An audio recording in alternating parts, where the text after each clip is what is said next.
थोड़ा भी छूट मन को दे दी जाए तो ये मन नरकगामी बना देगा।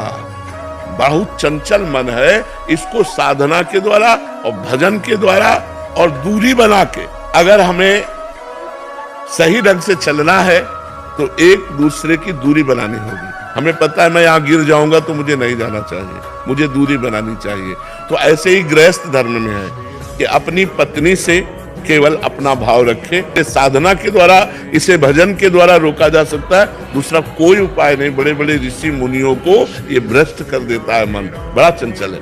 12 वर्ष उन्होंने वृक्ष के सूखी छाल की पपड़ी पा करके और कठिन भजन किया। अब तो महा तेजस्वी हो गए। एक दिन काम प्रकट हुआ और कहा, क्या तुम समझते हो कि तुमने काम पर विजय प्राप्त कर ली?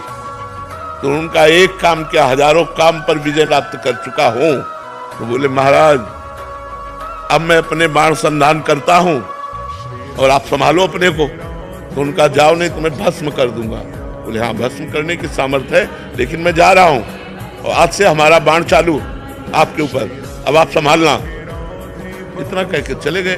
अब वो ऋषि ये समझ नहीं पाए कि काम कौन से बाणों का संधान करेगा।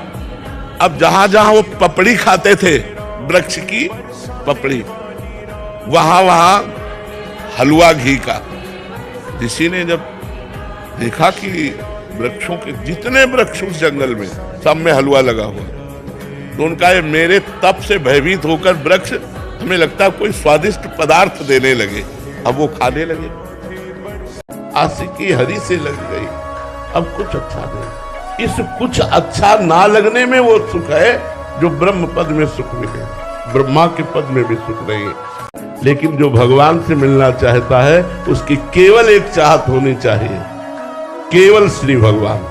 अगर कुछ और है तो पर्दा डाले त्रिगुण माया का हृदय में ही बैठे, वो नहीं मिलेंगे। केवल श्री भगवान की चाह तो पर्दा हटा करके प्रकट हो जाएगा। इसलिए भजन मार्ग को पुष्ट करो। भगवत मिलन की चाह में इतनी सामर्थ्य है, वो दुख और सुख दोनों का त्याग करके परमानंद की यात्रा कराता है। किसी और के सपोर्ट की जरूरत नहीं होती, उस चाह में स्वयं इतना बल होता है।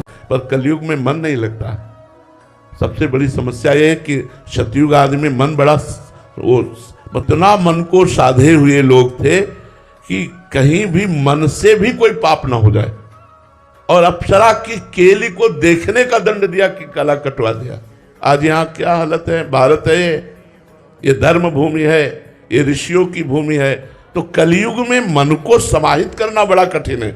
24 घंटे मन को एक मंत्र में लगाना, एक नाम में लगाना। हम तो कहते हैं प्रयास करके देखो, बहुत अच्छी बात है। 24 घंटे न सही 10 घंटे तो लगेगा, आप लगा के देखो। प्रातःकालीन 4 बजे से अनुष्ठान लो। एक दिन भोजन नहीं पाएगा, जल नहीं पिएगा तो कोई मरेगा नहीं। 24 घंटे आज प्रातःकालीन 4 बजे से कल प्रातःकालीन 4 बजे तक मंत्रानुष्ठान।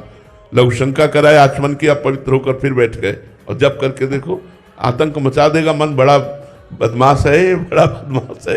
एक क्षण में नजारे कहां से कहां ले जाता है।